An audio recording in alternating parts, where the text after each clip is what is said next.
Good morning, everybody. JT back in the studio with you. Studio 10-4 live, and it's the morning drive, Wednesday morning, 9 a.m. here on the left coast. And April 29th, 2026, man, it is like we're in overdrive at this point. You know, we gone through all the gears and we're in overdrive. So it's a race, man. We're on the way to getting where we're going. We got big stuff going on this weekend out here. South of where I am, of course, I'm in the northerly district there in the Southern Oregon area right now, but I'll be in down south, down in the leftist of the left states down there in California, all weekend long, man. Big doings in Bakersfield, Famoso, California. We got Trucking for Kids going on, and plenty of action happening down there. Registration closed out at midnight for the online registration. Now you guys are left to showing up and doing your registration in person at the track, which is fine. That's the way you're going to do it. That's the way it's going to be done. That's okay. But you guys are going to be paying more for it, unfortunately, and that's a track thing. That's not us. It's just the way it is. So we try to make it easy and get as many of you as we can. We did pretty good. Thank you to everybody that jumped in and got it done. You guys are all right, man. That's good. Glad to have you on board and looking forward to the rest of you being down there and enjoying the weekend. Weather looks to be beautiful, looks to be happening, and lots of trucks. Show and Shine out there at the Show and Shine lot's going to be filled up, and then, of course, truck drags on Sunday. All right, let's get to it, man. Let's welcome into our studio Mr. Brandon Carpenter. What's going on? Good morning. Mr. Matt Carey, good morning. Hey, how are you? Morning. I'm good, man. Like I said earlier, the mantra of the day is one-legged man in an ass-kicking contest right now, man. It's just get it done. I mean, you guys are in a similar kind of situation, election coming up for the our big time on board politician now, soon to be, I think. Brandon? How's it looking, man? Yeah, next Tuesday is the big day. So we're as you said, we're in overdrive, and at this point the transmission's chattering, it's cruising on down the road, and we're getting wore out though. The end is near, and we're ready to park this thing and set the brakes and let it rest for a minute. So the end is nigh, as they say. Yeah, you know what, man? What a hot political world we live in right now. And I wasn't going to go down any of this, but there's just something it's just been gnawing at me bad. And I keep hearing all these different opinions and people interjecting stuff and both sides, man. Okay. I listen to both sides. I'm not so, one right or either way. I like to listen to both sides. I want to hear what everybody's got to say. I just wish we could get back to being Americans and just understand one basic principle law, and that is we can agree to disagree, but let's support our country. Let's support the people that are in positions that are, supposed to be helping us out. And that's where we're really falling short, man, is these people that are in government are supposed to be there to represent us and to do our bidding, to take care of our best interest. And I know you're trying to do that in your local position that you're trying to step into. Excuse me. But, man, the train's off the tracks in Washington, D.C. It is just derailed, So it is, unfortunately, it's pretty amazing, when you look at politics and you see it's just there's no common sense in the madness of it all. It's like, how did we end up here?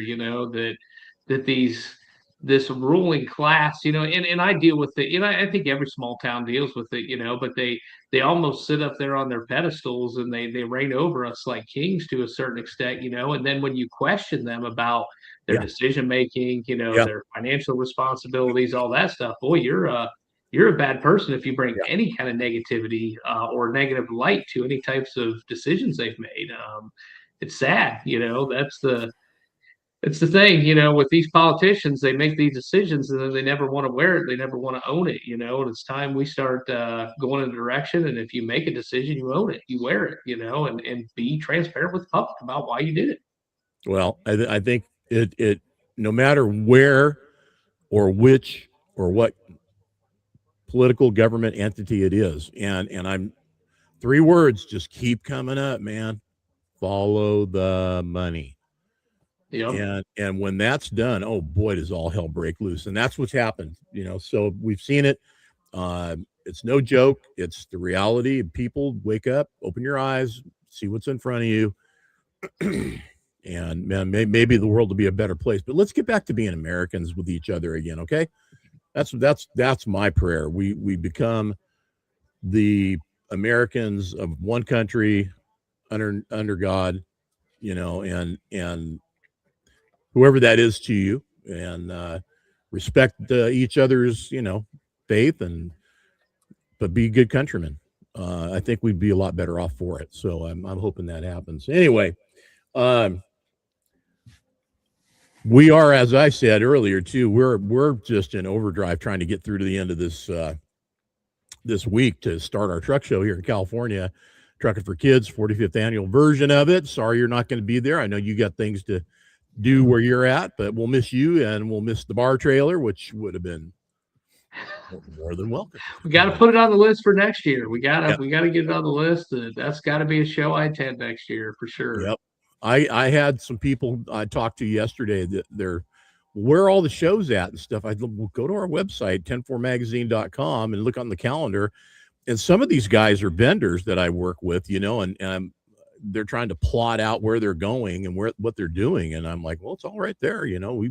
We put as much out as we can that we know about, and that people send us in. So if you got a truck show and you want it put on our calendar, just send it over to John at 104magazine.com or share it in our direct messaging on Facebook, and we'll get that in there. And the more information, the better, link, all of the pertinent information, where, when, what, all that.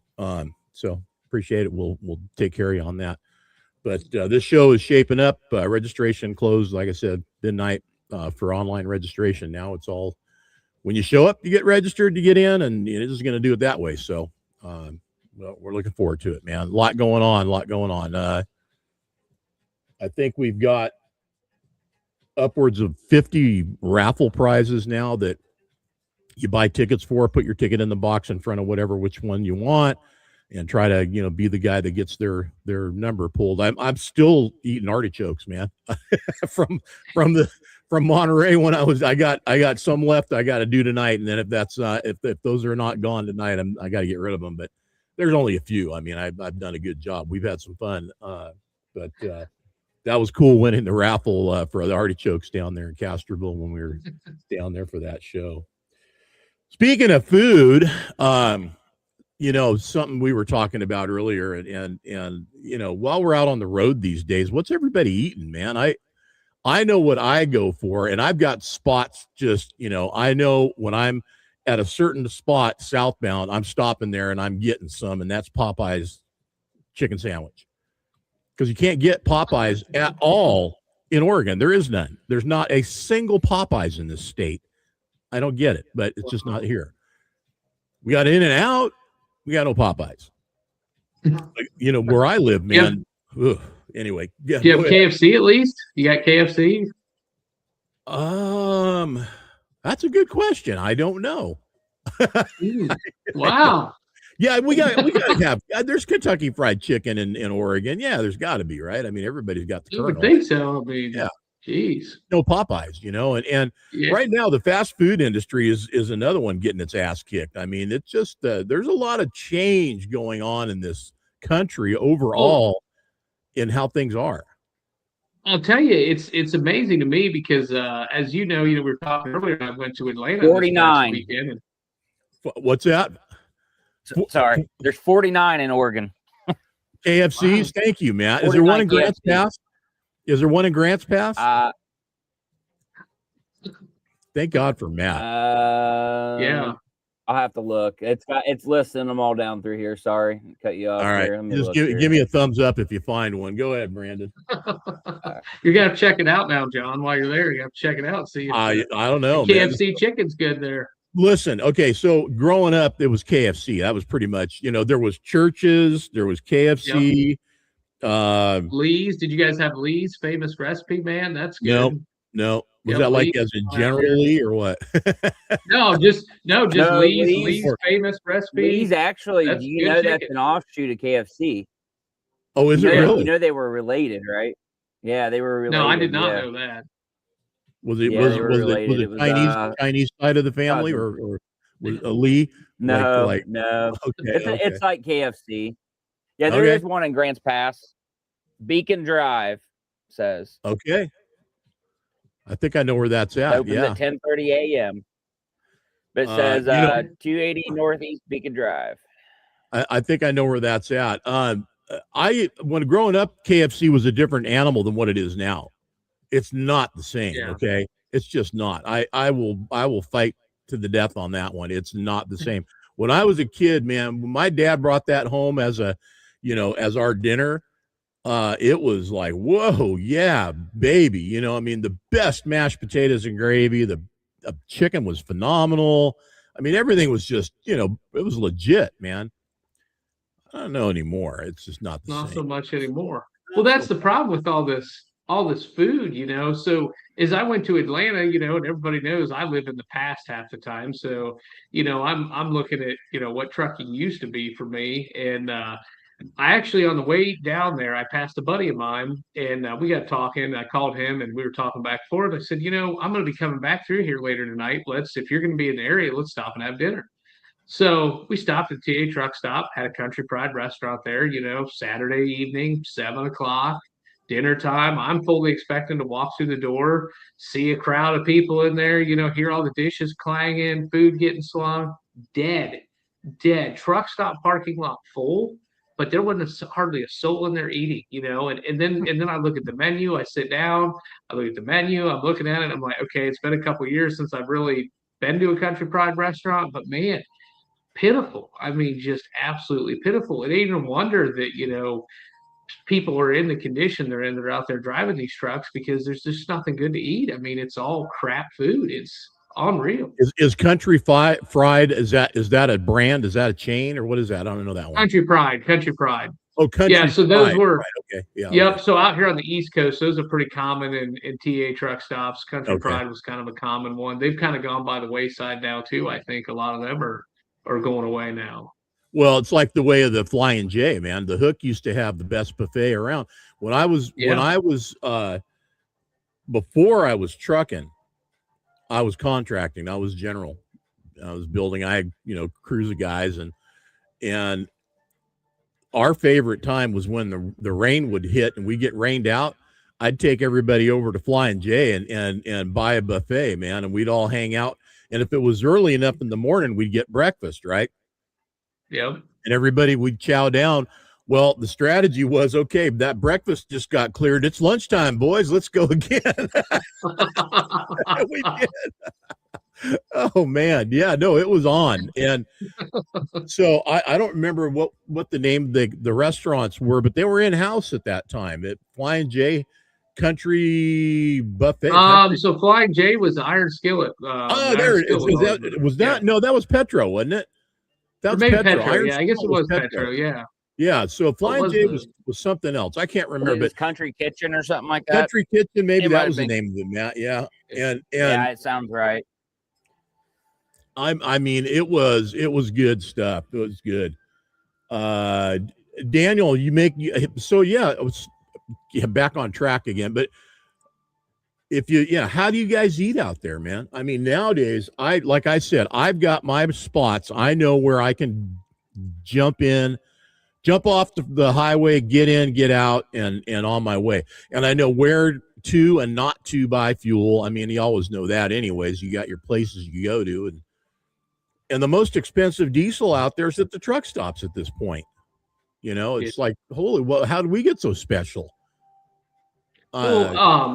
while we were eating dinner, my buddy was showing me too, and I don't use the Mudflap app. I mean, I've never, I Oh fuel yeah. up here at the shop normally, and Yep. normally, a lot of my trips I don't have to refill again in the entire trip. So Yep. I'm not buying a lot of fuel at truck stops. But he was showing me the Mudflap app, which I've never used, and it was $1. I think it was $1.10 cheaper than pump price Yeah. just by using that app. Yeah. And it's Yeah. like, Well. Yeah. how in the world can, and I get it's buying power. I understand that, it's kind of the same thing, we deal with here on a local level, how we buy our fuel. But the buying power of it, it's like, man, so the truck stops are gouging everybody. If you can sell it that much cheaper, it doesn't matter where it's coming from. They're still selling the same amount, it's still the same deal. That if we can sell it for $1 a gallon cheaper and we're still making a profit, then we're obviously gouging people. Well, it's like, we had Bill on the show, and Bill Rethwish was on the show, and we were talking about fuel and pricing and how it's structured now. And, where it used to be, these guys at the stations were, they were lucky to make a dime a gallon, right? That was kind of the what they were shooting for.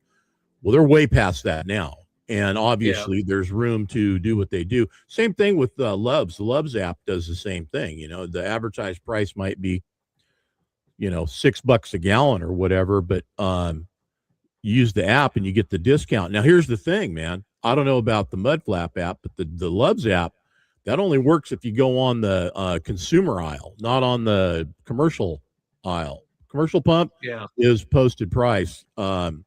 Consumer pump is different. You get that discount.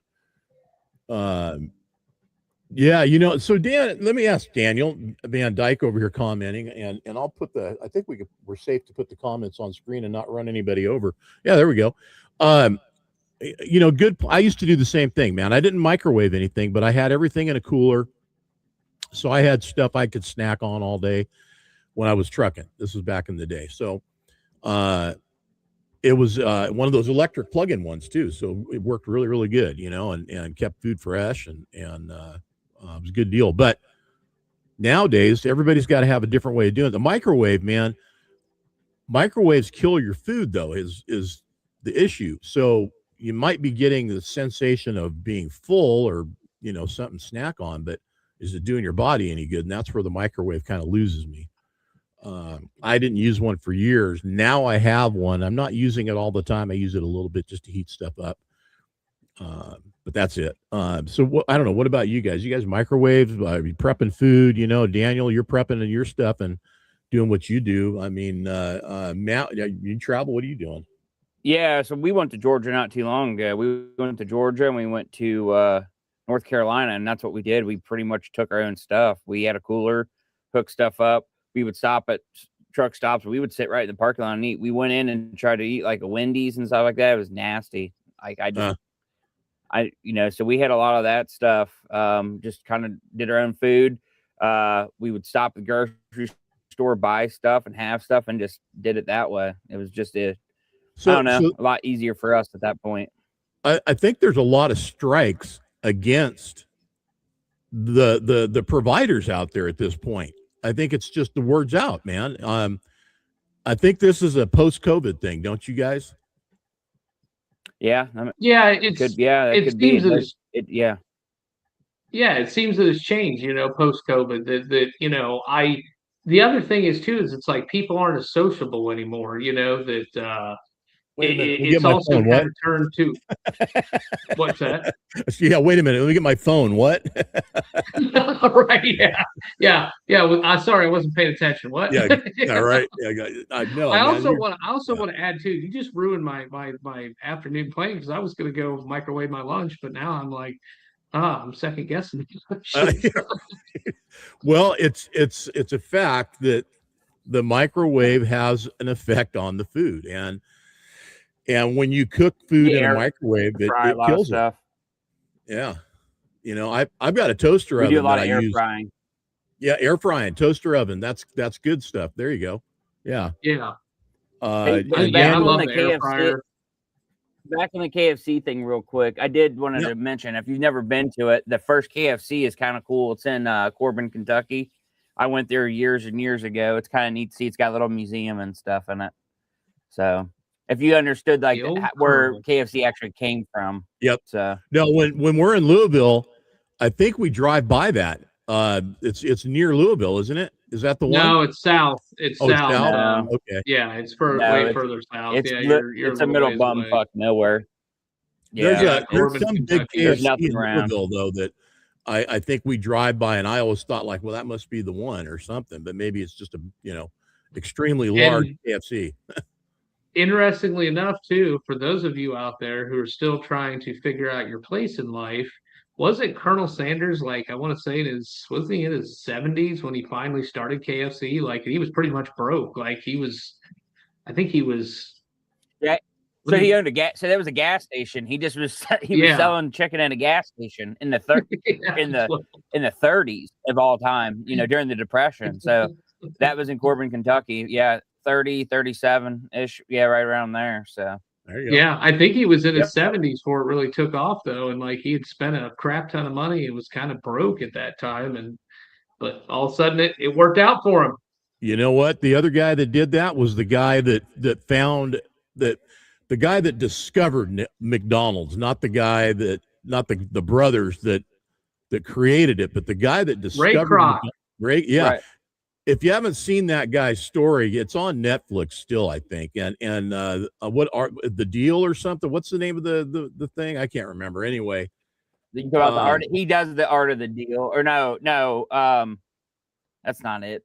Yeah, that's Trump. That's Trump. Art of the deal is Trump. No, I can't remember what the name of that, but that's why Matt's here. So he'll hang on, I'm looking. He'll get it for us. But that movie, man, I'll tell you what, that guy was midlife, and holy crap, he was onto it, man. He knew what to do, and it wasn't as much owning the restaurant as it was owning the land, and that's what he did.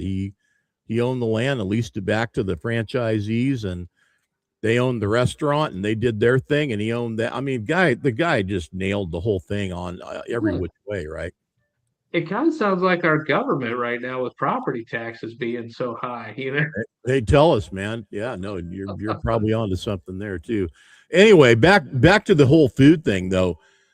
Between here where I am and Bakersfield tomorrow, I mean, I'll stop and get at the TA, the first one in California that I run into there, and I'll get me a chicken sandwich. And KFC's chicken sandwich is nowhere near as good as Popeyes, by the way. I'm sorry, Popeye guys, but KFC guys, it's just not. Everybody attempted to jump into that market when Popeyes came out with their chicken sandwich, and nobody touches theirs, man. They got the sandwich. It really is. So I'll hit that, and then after that, I'm probably going to snack my way down into Bakersfield at that point. I don't know, but it's about a 10, 11-hour ride, so we'll see what happens. But that sandwich is always a good thing, man. I love jumping into one of those every time I go south and hit. And then sometimes on the way north, when I'm headed back home, I'll stop at that same location, because the one that was just down the road from the one in Reading closed, and it was a full brick and mortar restaurant, and it closed. Popeyes closed. Couldn't believe it. I'm like, what the hell happened here, man? And I think overall the fast food industry is just getting its ass kicked, right? Yeah, I think it is. It's it also comes down to the when these fuel prices go up like they do, and people's insurance is through the roof, property tax. You only have so much expendable income, that you can afford to go get fast food. A lot of these prices have went up so high, and for fast food also, that people are being forced to actually cook at home again. I've always been the guy that I hate cooking. I'm the guy that I don't like cooking. I'm just not that guy. And I'm always the guy who, I eat to live. I grab something real quick and I'm on the go again. I'm going someplace and I'm never really thinking about meals per se and what I'm going to cook next. I'm just kind of the guy like grab something, go. And I know just all these restaurants you go to now, I mean, everything is astronomical compared to what it was even 3-4 years ago. Yeah. Well, and I understand they got to turn a profit, but you can eat at home so much cheaper. Well, and old school, I mean, back when I was a kid, when we traveled, Everything was prepped before we left, and you brought your own. You brought your lunch. Basically. I mean, Yeah. that's how it was. And if you were eating out anywhere, it didn't matter if it was a McDonald's or whatever. Man, that was a treat. That was a big deal, right? Yep. I remember that, and that's where I think we as Americans, we've gotten Yeah. so comfortable with it now that, Oh yeah. there's so many options out there. There's so many different restaurants, and some people spend their entire lives just eating out. They never make anything at home, and that's changed. Yeah, no, it has. And I when Trucking for Kids was down in Irwindale, and we stayed, I think it was the town that we stayed in was actually Monrovia, I think. Anyway, there was this little hamburger joint, man. It was on the way to the track from the hotel. And it opened up just in time for me to go in there and get hamburgers for breakfast, because this place had the best hamburgers. And it was just this little, and when I say dive, I mean, there was no tables or chairs in this place. This was to go only. And you go in there and order your stuff up, and you get a bag full of, burgers and fries, and on your way. And man, that was good stuff. Well, those are the places I look for. I mean, McDonald's, man, I don't know. McDonald's fries are still pretty doggone good, but I don't know anymore. I like Burger King. So the book, it's all the crap they spray on them. Yeah, the book, I don't know what, we couldn't figure it out. It's Grinding It Out is the book he did, but there's some like step process, and I don't know what it was. If you're talking about what Roy Kroc did. Well, he was a milkshake mixer salesman, right? But the book that he wrote is called Grinding It Out, but they took it and made some principal steps, self-help stuff or something, but the movie on Netflix was called The Founder. The Founder, yeah, there you go. So and those brothers, man, those poor guys. I mean, they didn't see him coming at all, and no. By the time it was all said and done, they were out of business, and he, he owned everything. So, but they got paid. He took care of them. I mean, gosh dang, the guy, he was a bajillionaire or whatever, and made nothing but money all the way through to the day he died. And he became, I guess, pretty generous in donations and charity. Yeah, so like here in Ashland, in our hometown, they actually built what's called the Kroc Center, and we have a very large facility here that was built by McDonald's. That they put an indoor water park in there. They actually do preschooling. I know the Salvation Army is in there. They have all these different organizations that are in there, and they provide a huge service to our community that is awesome. That was all by donation from the Kroc family. So that's kind of they definitely got generous. I know there's several of them across the country, but they chose Ashland for one of them. So they really supported this town. There's another restaurant that it's not the same. It's not the same food, man. The Big Mac is not the same. The apple pie was like hey man, it was the shit. Apple pie was it. Yeah. Right? It is not the same. And the fish sandwich, dude, I could have lived on those things. They were like just, they were the in between the hamburger snacks, right? Yeah. They were, exactly. And they were like 50 cents or 75 cents or something, And now they're not the same, and they're not anywhere as good. So I mean, I don't know. Well, I can remember being a kid, and prime example, everybody. I mean, the food used to rot. Yeah. And you would get fast food, McDonald's. If you left a McDonald's sandwich out on the counter and you come back, 5 hours later, it'd be stiff as a brick, and it would be, the next day it would be moldy. And now, you get stuff like that. And I've even tried it before just as an experiment to see, and it just doesn't. Like, buy a loaf of bread now. Who remembers the days? It wasn't all that long ago, even 4 or 5 years ago, you would buy a loaf of bread, and if you didn't eat it by a week, it was starting to mold in the bag. Yep. Now bread 3 weeks later, you're pulling it out and you're like, I think it's still okay. There's no mold on Still good to go, right? Click. right. No joke, It's man. weird, but that's where the food has changed. It's way too processed, way too many preservatives in it. It's just too much. There's these hoagie rolls that I buy at Costco in California, and you can't get them in Oregon. You can only get them in California at Costco, and they are a sesame seed hoagie bun.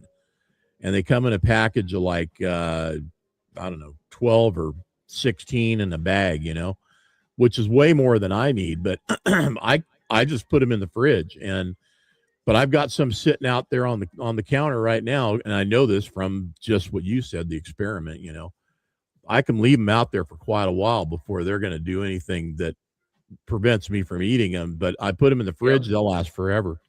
And I mean that they will last forever. So, well, remember like Twinkies. Remember Twinkies? Twinkies was always like they last for 25 years if you don't take them out of the package. This that was always the thing. Shelf life, man.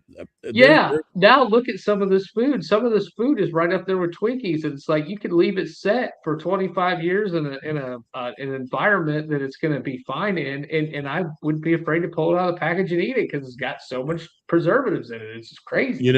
We had a guy that we were working with a few years back. He was a chef who created basically, you can buy your meals all done up and he'll ship them to you. Not a revolutionary concept, but just this was his version of it. And it was for truckers. I mean, technically really anybody, but he was trying to point to the trucking industry. And he sent me some of the stuff and I cooked it up and shared it on the show, and it was good, man. It was good food, all of it. Because this guy was a gourmet cook. Yeah. But I don't know. I don't know where it didn't catch on. And yet some of these other companies that are out there doing it, you can buy your meals all prepped and ready to go, and whether you sauve them, and do the hot water cooking method, or you put them in the microwave or whatever, it's out there and it's doable and it's good quality food, and it's all proportionally measured, and exactly how much you're getting, so you can control your intake and not go overboard, unless of course you bring in 2 weeks worth of food and eat it in a week. You're kind of doubling up or whatever. But I don't know, man. It's not just us. It's not just the trucking industry that's changed due to whether it's quality of food or availability is the other big issue. It's, can you even get it? I mean, there's so many factors in it. And then just the regular, consumer, the four-wheelers out there, the food that, that they have access, and they got access to all of it. Again, it goes back to quality. It's like, I ain't stopping there. That stuff's garbage now, and not that I ever did. I was never a big fast food guy anyways, man. That was not my thing. Like I said, I always look for the mom and pop place that I knew was going to give me, a quality product. I mean, when I found out about Five Guys, I thought that was the greatest thing ever, man. You get this, monster bag of fries. Yeah, they're super expensive too now. Oh, and the one that we had when I lived in Folsom, California, it closed. They didn't make it. Five Guys didn't make it. What? Wow. Yeah. No joke, man. What happened? And then a Nations went in there and it didn't make it. It's like, I don't know, man. It's, but the In-N-Out down the street, holy crap, dude. There's cars in line at that place from the minute it opens until after it's closed. Every single day. Every day. There's one here locally. It's like that. It's busy all the time. Every time you drive by there, it's always busy. In Ashland, there's a In-N-Out Burger. No, it's in the next town over. It's over actually where it's in Ontario, where Matt's area. So that's interesting, because their rule of thumb used to be like Yuengling beer, man. They only sell as far as they can truck it in a day. Oh, yeah. There's not you're not. You talk about an In-N-Out, Brandon? Is that what you said? No, Five Guys. No, Five Guys. Five Guys. Yeah. I'm still on Five Guys. Yeah, I didn't realize you were talking about Five Guys it. over here. Yeah, just no, there's opened no up. In-N-Outs around here. The, Yeah, the there's no internet's In-N-Out. slower over there with Brandon. He's not keeping up. Yeah, so Five Guys, they just opened one up. I think they're doing Yeah. all right. They Okay. built a new strip mall where they tore down stuff and put stuff up and put it in there. And there's that and a wing stop and a couple other things. It's kind of weird. They knocked down a restaurant and they built like another strip mall and they put it in backwards. So like the back of the building's facing the main road and the front of all the stuff is the other way. And like you drive in the parking lot and everything's facing away from the road. The back side of all the buildings is facing the main road. It's weird, but whatever. That's a common deal because they'll make that way a little community within the mall and advertise on the back of the building what's there and then not have traffic as part of the ambiance, so to speak. But I mean, all over the country, things are changing as far as what our buying habits, how we travel, what we consume while we are traveling. I mean, Grants Pass, we had Denny's close 2 years ago now. Black Bear Diner just closed. That's here. Sherry's closed. It's like the bigger the chain, the harder they fall, man, in this town. Well, what's amazing to me is we lost our Denny's here too. They just closed up. I want to say about a year ago here in Ashland, we lost our Denny's, and we've replaced everything here that's closed with either a vape shop or a pizza shop. I couldn't even tell you how many pizza shops here at this point. Yeah. It's like we always laugh because everybody, they'll make an announcement that another restaurant's coming to Ashland or something. Everybody's like, "Oh, pizza shop! I already know it. Going to be another pizza shop." And most of the time, it is. And it's like, how many pizza shops can one town support? The same with vape shops. But apparently, somebody's got it figured out. Apparently, Americans are eating a lot of pizza and they're smoking a lot of vapes at this point. They're eating pizza and vaping, man. Yeah. Yeah. Well, I can tell you in Folsom, because when I was there, I mean, I was very, very involved with the Chamber of Commerce. I was the chair of the ambassador committee that ran all the ribbon cuttings for any new business that came into town. And when it opened up, we'd come out and bring the big ribbon and the scissors, the big monster scissors, and do the whole, the old school business opening by the Chamber of Commerce, right? Well, I can't tell you how many pizza places that we opened. And here's the deal with the pizza places in Folsom. Intel has a huge campus there that they operate. Now it's downsized quite a bit over the last few years, but it was a humongous campus that they ran. And that road that it's on has all this, it's kind of tech road. Iron Point has all these tech companies, Micron, Intel, just start naming them all and they're all there, right? Well, with that came a lot of the immigration from the Indian culture. Mm-hmm. And let me tell you something, man, pizza takes on a whole new meaning when those people own the pizza parlors. I mean, we're talking, it ain't it ain't Italian pizza at that point, man. It becomes curried pizza and all this other stuff. And it's like, I'm not a fan of Indian food. I'm just going to say it. I'm just not. I'm sorry. Okay? So nothing, it's just not my thing. Now, I've had some good stuff. I've had a good friend of mine that used to own a restaurant in there in Folsom. That great guy. Loved this guy, sold his restaurant, went on to other things, but and his food was really good. I enjoyed it, but it just still is not my thing. And you start putting curry pizza in front of me, man, and I'm like, I'm not a fan. Now I do use some curry and I do use some other things, Indian spices and certain things that I do, but very, very sparingly. Turmeric, that's another, I think, another, Indian spice, but and cumin and curry, and I mean those three I think are like the three bigs. And these guys, there's more of those pizza places like that in Folsom that popped up, and they are well supported within their community. they have staying power. People support them. They're all into it. So God bless them, man. I mean, good for you. But you know, a good old Italian pizza place, Scipolini's, you know, that was the one in town that was like the kind of the upper scale Italian, sort of Italian restaurant, I guess. But yeah, going through my memory, Visconti is the number one Italian restaurant in Folsom, and the Visconti family been there like 20, 30 years and really do traditional Italian meals, pizza being one of them. I don't think there's any curry on their pizza. But, you know, Oh no, I would hope not. We have a lot of Mexican restaurants here. It seems like everywhere you turn around, they close it and they put a Mexican restaurant in.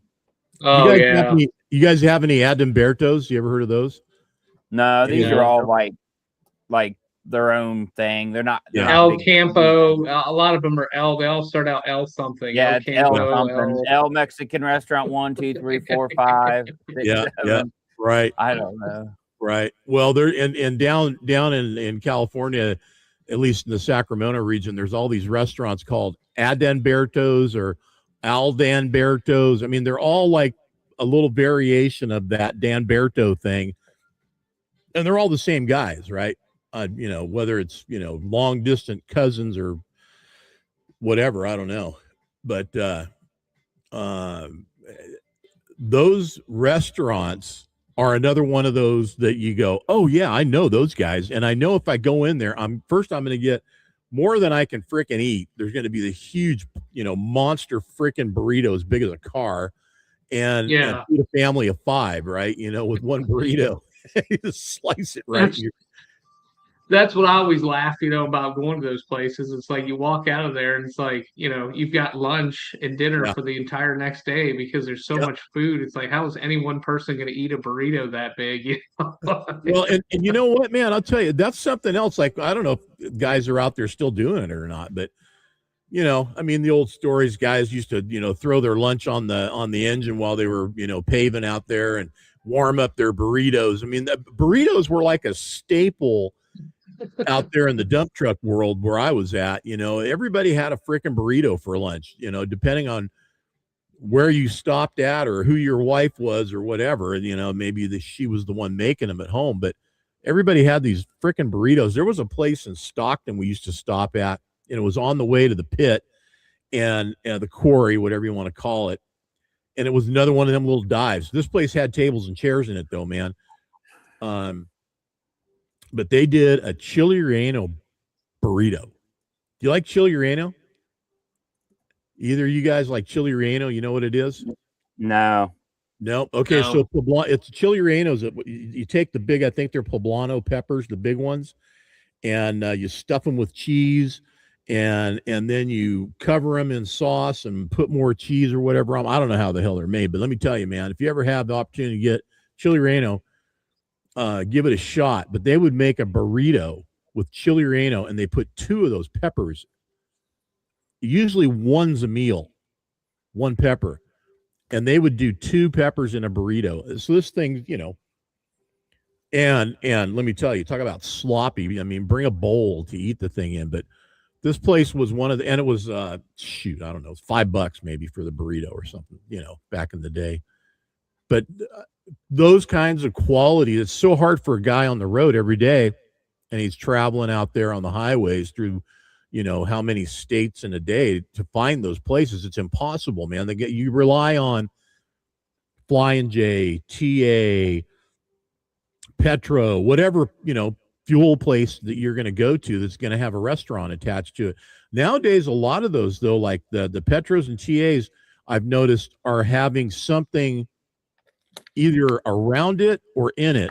Like the TA in Reading, it's got Pizza Hut and Popeyes in the store at the TA, you know?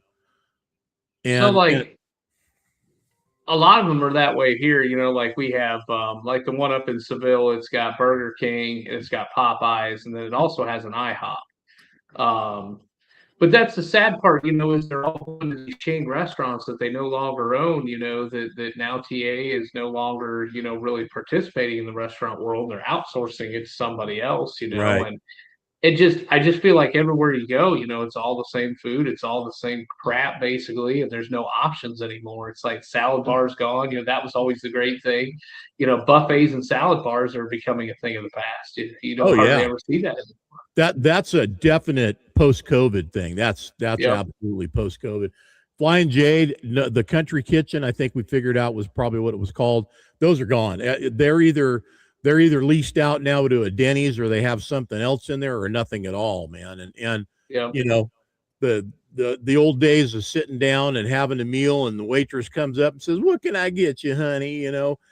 Sweetened or non-sweetened, sweet, but that's in the South more than it is. But to the West Coast, there were some places that, the gals would cater to the truckers and treat them nice and make them feel like they just went in someplace to sit down, relax, and they're wanted there. That, the staff cares about the fact that you stopped and chose them to have your meal and your respite with them. And, nowadays it's, yeah. You're lucky if you can get a waitress to talk to you to get your order. Yeah, it's a different deal. And that again goes to I think more to the post-COVID mindset. I don't know if we're ever going to get back to the old days where, you had a welcoming smile and, and good high quality food, or at least, I think what they need to do, man, is Cracker Barrel needs to team up with some of these truck stops and put them in there, man. Right? That would, now you're talking. Oh man, would that be all right? But I don't know. They're too busy screwing with the sign. Well, they're over that now. They It should never happen. Yeah. No, I mean, actually, I think, Ben, you're onto something there. That's a great idea. Let's put I know some people have. I love Cracker Barrel. Let's put Cracker Barrel at all the truck stops, man. We'd have it made then. Heck ultimate comfort food restaurant that is chained and in America is Cracker Barrel. Now, if anybody can top that, let me know, because I mean that is the place, right? That is. Yeah. I mean, I'm having visions of chicken fried steak right now, man. I haven't had anything to eat for lunch yet, so it's almost 1 o'clock here. You're making me pretty hungry, Are you looking it up right now to see where one's at? Yeah, find a Cracker Barrel near you, man. Oh, I know where one's at. The problem is it's just far enough away, and I gotta get to work after this. Like I said, I don't get the opportunity to cook all these fancy meals and everything else. It's all about being on the go for me. Yeah. So I haven't even had a day off now. We were talking about that the other day. I haven't had a day off, and I think it's been over like 35, 40 days, something like that. So well, once you get elected, then you're good to go, right? Yeah, well, no. Once so this is the primary, so this will just be me winning the party's nomination. Oh, got it. And if I advance to November, then I still got a campaign from now to November. So it's But in this town, that's the thing is, if you get the Republican nomination here, you're kind of a shoe-in that the Democrat candidate normally doesn't really. We're just not a Democrat town. This is definitely kind of a hardcore Republican stronghold. You're not redistricting. You're not redistricting yet. No, not yet. We'll see. I'm a little worried. We're Ohio. Like most states, Ohio's scaring me right now. We're going through some major changes, and this election is going to be pretty crucial. We're electing a new governor, and we've got the property tax thing. So we're going to see what happens here. And the new governor candidates kind of scared me. The Republican Party endorsed him, and they normally don't do that in a primary. They normally let the person win the primary, and then they'll make the endorsement after that. It's kind of a scary deal for us. So what's the property rate tax increase going to look like? Have they put that out there? Well, we've already had ours, so that's the problem. We've already had our increase, and some people saw as high as 40% here locally. And it's really hurt some people bad. It's the 40% deal has been quite a problem. Holy mackerel, man! Yeah, that's crazy. It's crazy. Some people, and that's why this has become such a hot topic here. Is 40%. You have people that basically, and the other problem too is we've had a large, this general area that I live in, we've had a large Mennonite movement move here. And so let's just say in Lancaster, PA, land there, a reasonable rate's around 30 grand an acre, 25, 30 grand an acre. Well, we went from being a community that pretty much consistently, it was about 10 grand to 12 grand an acre was kind of the going rate. They're selling farms right now, and it's nothing for these guys to come in and pay 25 grand an acre, and they're getting almost 5,000 less than what they would have paid in out in PA, and they feel like they got a deal here. Well, what that did is that when they revalued everything, they're going, well, okay, the farm next door was sold for 25,000 an acre, and when they redid everything, that just the property rates went up. Yeah, they reassessed all the property values. Yep, they reassessed everything, and it has hurt so many people. A lot of the retirees, that's one of the arguments is a lot of older folks that are on, a fixed income, have lived in their house and it's paid off. And now my mom's a prime example. Her tax payment per month is now more than what her house payment was. Wow. It's That's sad. awful. Yeah. Well, I mean, there's, yeah. Anyway, sorry to hear that. That's not good. Yeah, but I think we're going to take care of it. I really believe that.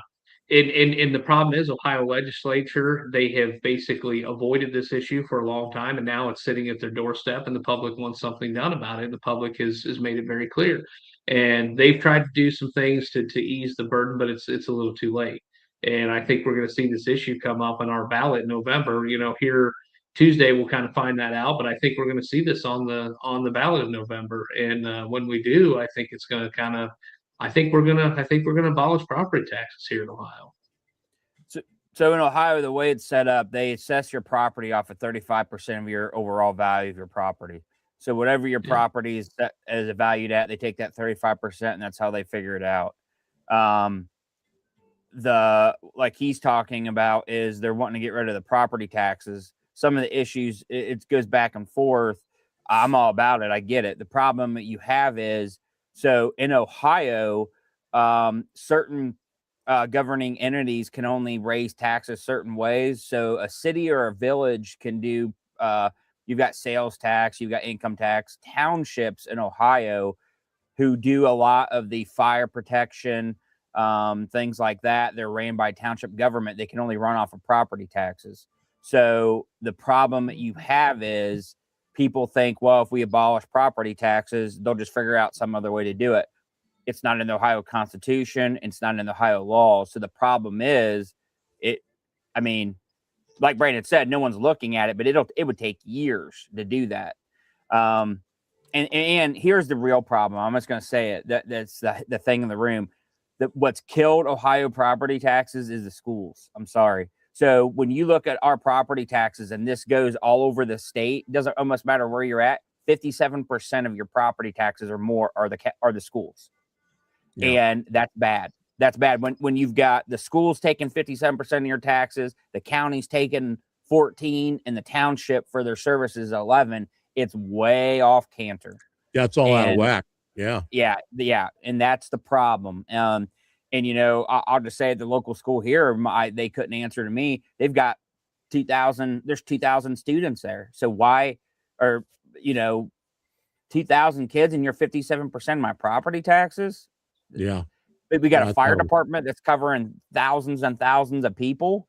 That just, just doesn't make any sense. So, and that's where people are fed up. Yeah. So.